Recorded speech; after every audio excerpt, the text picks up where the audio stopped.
Hey, it's Mr. Luneski. It's the last video ever for this year. Congratulations, we're done. How exciting. We are looking at similar solids and dimensional cause and effect. So we learned about 2D and 3D figures, and so we're going to look at how do these things sort of shift and change over time. So it says that the lengths of two similar solids are in the ratio of x and y. Then their perimeters and circumferences are also in the ratio x comma y. And we actually looked at that back in Unit 6 when we talked about scale factor. So now if I have scale factor of these different side lengths, the areas of these similar shapes are going to be in the format x squared, y squared, and volume would be in the ratio x cubed, y cubed. Again, if you think about units, area is units squared, volume is units cubed, or to the power of 3. So we're going to take a look at a quick little table, and the way that I like to describe these is sort of imagine that you're on like different lands or different countries or planets, and you kind of are traveling from one place to the next. And so we have sort of 4 different planets here. We have scale factor planet. Scale factor planet is in XY. We have perimeter and circumference planet, ratio of areas, and that also includes surface area. And so that's x squared, y squared. And then ratio of volumes, x cubed, y cubed. And so anytime you're traveling from one planet to the next, you have to sort of follow their rules. And so if I live in scale factor land and I want to move over to ratio and perimeter land, the good news is that it's xy, xy, and this is also xy, xy. So I don't need to change that, xy, xy. But if I live in scale factor land, and that's always where you should go back. This is sort of like our home base, scale factor land.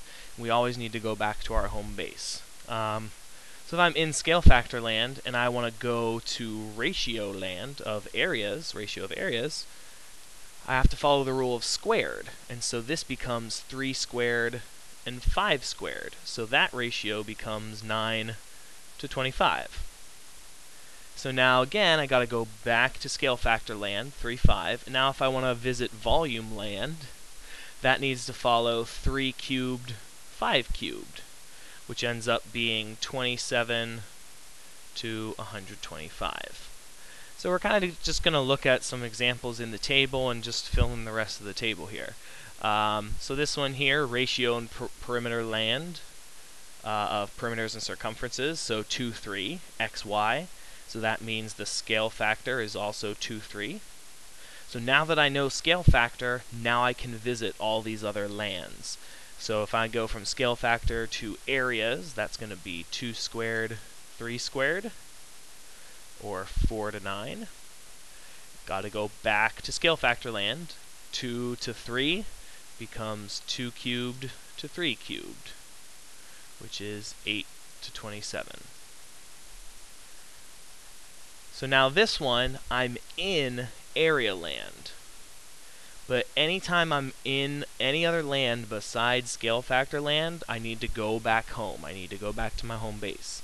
So now if I want to go from x squared, y squared back to x and y, that means I have to square root these numbers. So this becomes square root of 9 and square root of 16, which becomes 3 to 4. So now that I know what my home base is xy, 3, 4, that means perimeter and circumference is also 3, 4. And now I can go over to volume land and I can say 3 cubed, 4 cubed. And that ends up being 27 to 64. And the last example that we'll take a look at here is if I live in volume land.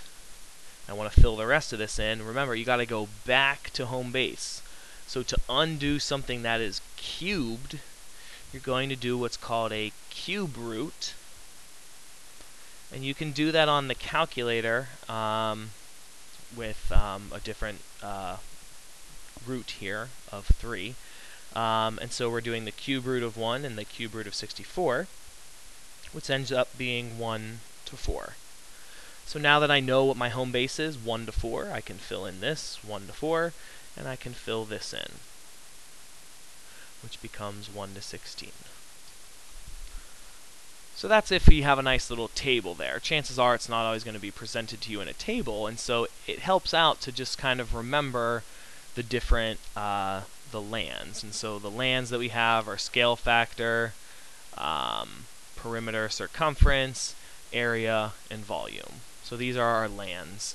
And so I'll just kind of leave that in the notes as we do these problems here. So this one here says 2 similar rectangular prisms have a surface area of 64 feet squared and 4 feet squared. So surface area tells me that I'm in area land. So 64 to 4. And then it says, what is the scale factor of the larger prism to the smaller prism? So larger to smaller, 64 is bigger than 4. So now it's just asking me what's the scale factor. So I'm saying go from area to scale factor. So to do that, remember this is x squared, y squared. This is just xy. And so we're just going to square root these numbers. Square root of 64 is 8. Square root of 4 is 2. So the scale factor is 8 to 2, which if you want to simplify it, actually simplifies to 4 to 1, because each of those is divisible by 2. Next one, it says the ratio of the circumferences, so circumference, I'm in this land here, x to y, of 2 circles is 3 to 2. It says the radius of the smaller circle is 8 inches. What is the radius of the larger circle? So when I'm talking about a radius is just a side length, and side lengths still live in scale factor land. So really, I'm going from this land to this land. So we're saying the circumference follows the ratio 3 to 2. And it says the ratio, or the radius of the smaller circle is in the denominator, is 8. And then they want to know what's the radius of the larger circle. And then just cross multiply and solve. So this becomes 2x equals 24. So the radius of the larger circle is 12, and then our units there are inches. 2 similar cones have a scale factor of 1 to 3. So scale factor, that's my home base, scale factor land. The smaller cone has a volume of 30 pi. What is the volume of the larger cone? So that means I'm in scale factor land, and now I need to go to volume land. So if you remember, to go from scale factor to volume, I have to cube those numbers. So this becomes 1 cubed, 3 cubed, which is 1, and then 3 cubed is 27. So that's sort of like my setup of volumes. So now they're telling me that the smaller cone, that's the numerator, has a volume of 30 pi. And then they want to know what is the volume of the larger cone. So we'll call that x. I'm going to leave my answer as an exact answer. So 1 times x is just x. And then 30 times 27 comes out to be 810 pi. So 27 times 30 pi. If you want, you can multiply by 3.14, but it's probably easier just to leave it in terms of pi. Okay. Next problem, surface area. So surface area, I'm in an area land. Of 2 similar solids are 49 pi and 64 pi. What is the ratio of their volumes? So now I want to go from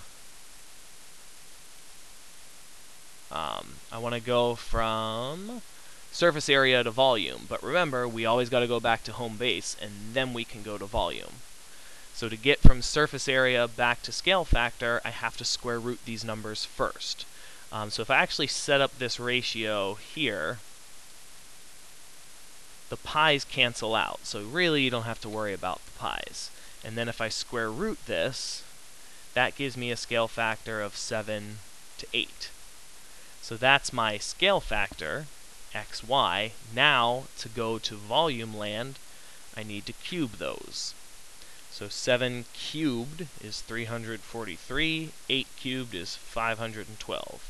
So that's actually my ratio of my volumes. Pretty big numbers. Problem number 5, it says two spheres have a scale factor land, of 1 to 3. The smaller sphere has a surface area, so area land, of 16 feet squared. Find the surface area of the larger sphere. So this is one where I'm in surface area land, and I need to get, or I'm sorry, I'm in scale factor land, and I need to get to surface area land, so I square those numbers, because it's area. So this becomes 1 over 9. And now we're saying that the smaller sphere, so the numerator, is 16, and I want to know what's the larger surface area. So solving for x, cross multiply, and when you do that, you get an answer of x equals 144 feet squared. And the last problem I will do with you here is the ratio of volumes. So I'm in volume land. Is 27 to 8. What is the ratio of the respective radii? So I'm asking you to solve for the radius. In other words, go back to scale factor land. So I'm in volume land, and I need to go back to scale factor land. So that's when I just take the cube root of each of those numbers. The cube root of 27 is 3. The cube root of 8 is 2. And so that is the ratio of the respective radii. Alrighty, that is the last video. Thank you for watching. Have a wonderful school year, and good luck on the SOL.